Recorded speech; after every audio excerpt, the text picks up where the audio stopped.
Yeah, yeah, and right back at you like I never left. I'm gonna go this hard to my last breath. It's Lil Kenny Russell, Canoon Consul Moon. You already know what you're gonna get when you step in the room. You're now dealing with Canoon. Yeah, yeah, I'm here.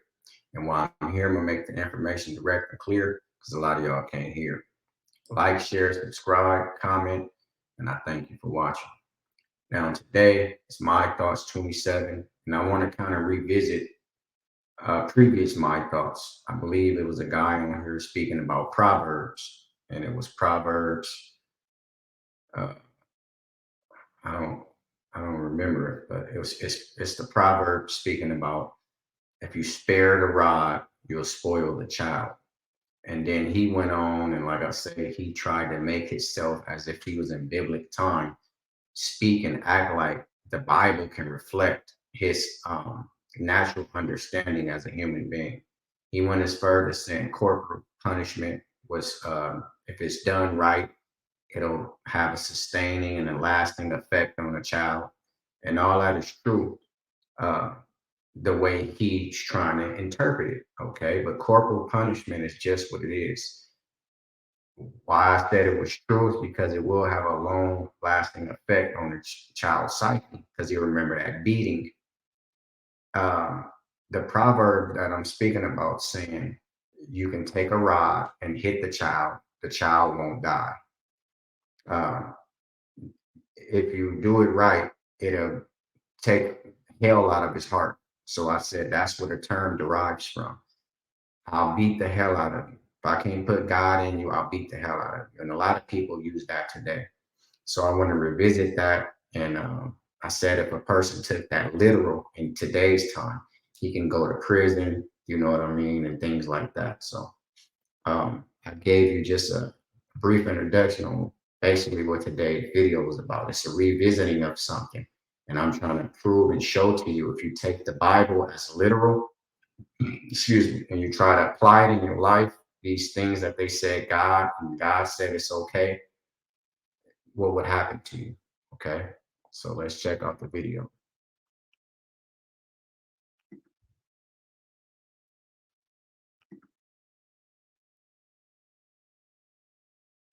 Creflo Dollar was arrested on charges he punched and choked his teenage daughter. And as Dan Harris reports tonight, the pastor was back before his congregation preaching and pushing back. Creflo Dollar's congregation stood and cheered as he took to the pulpit to defend himself. The truth is that a family conversation with our youngest daughter got emotional. She was not choked. She was not punched. There were not any scratches on her neck, but the only thing on her neck was a prior skin abrasion from eczema. Police say Dollar choked his 15-year-old daughter in the family mansion outside Atlanta. The altercation actually stems from an argument over the 15-year-old attending a party. He was arrested early Friday. The pinstripe-wearing, prosperity-preaching paragon of virtue, a man with a TV show that reaches 1 billion people and a private plane, looking supremely glum in his mugshot. Anything you want to say to your congregation? No, sir. This is not his first brush with controversy. In 2008, Dollar and other televangelists were investigated by a U.S. senator for using tax-free donations to fund their lavish lifestyles. If you don't know no better, you'll stay in the ghetto all your life. Just as his followers stood by him during the Senate investigation, which ultimately found no wrongdoing, they appear ready to back their pastor yet again. I should have never been arrested. Never. And when the facts of this come out, you will be appalled. Dan Harris, ABC.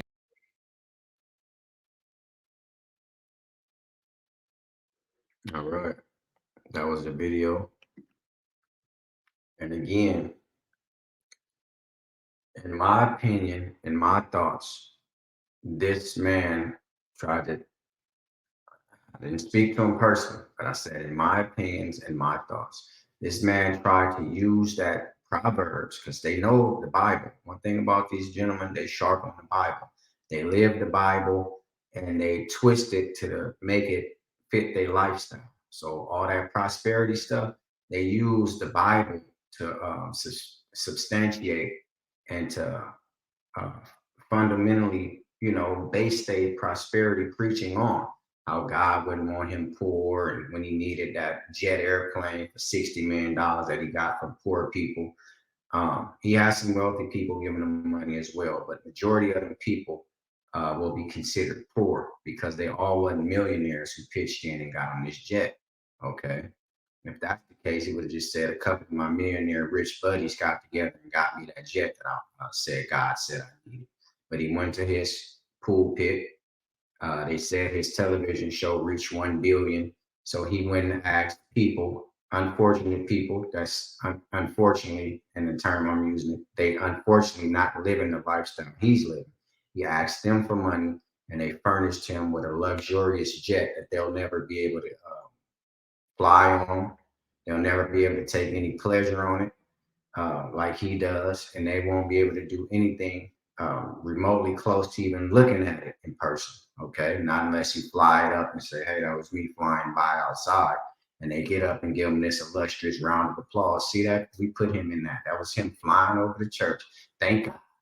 See, because when you don't have any Bible literacy and Bible knowledge, they can use the Bible against you.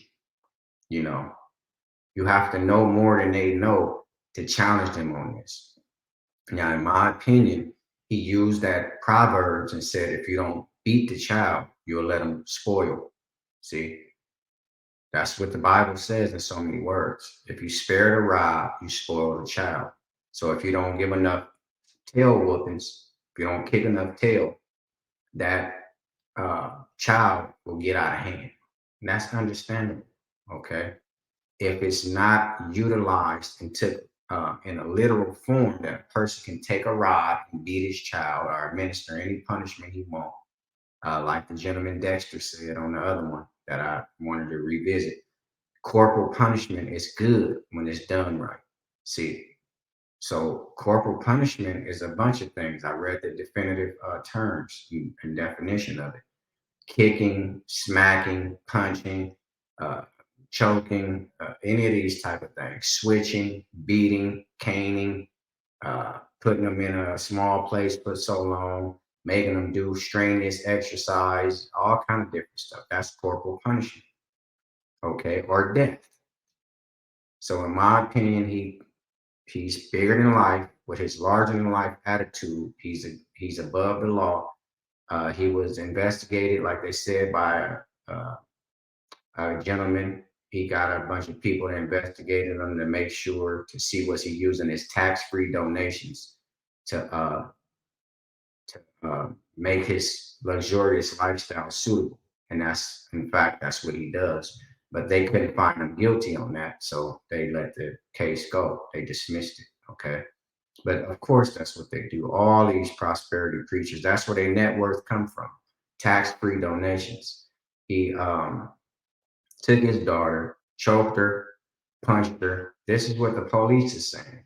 And I'd rather take the young girl's story than this silly man that asked for a $60 million jet with no conscience. He didn't feel guilty about taking from the poor. So do I think he'll feel guilty about beating up on his youngest daughter? No, I'm not that silly and naive of a man. She went to a party, probably went past his curfew, and he had a confrontation with her. Now, the young girl, the story comes from the police collecting evidence. Got her, arrested him, put her in the room, put him in the room, got his side of the story, got her side of the story. The police officer was right there. They said his name, and he said it came from a party. He choked her and he punched her. That's beating her. So they arrested him. So to have some validity to what he said, it wasn't no scratch marks on her neck. But the only thing, see, he had to fix it up. The only scratch on her neck was from eczema. So it's proof right there. You saying it came from eczema, they saying it came from when you choked her and punched her. And I'd rather take the daughter word for it than this pulpit hustler. His name is Creflo Dollar. That's not his given name. He changed it to that. But I affectionately call him Reverend Bout. Him and his wife Taffy Bout. Okay, because that's all they about. There's no God involved with this man. unless you're talking about God of dollars, okay? And that's what he is. That's my thoughts on the video. It's Lil Kenny Russell, Kanoom Consul Moon. You already know what you're gonna get when you step in the room. You're now dealing with Kanoom. This is what I do, and I love to do it. And before I take back what I said, I ask them all to it. Like, share, subscribe, comment, and I thank you for watching.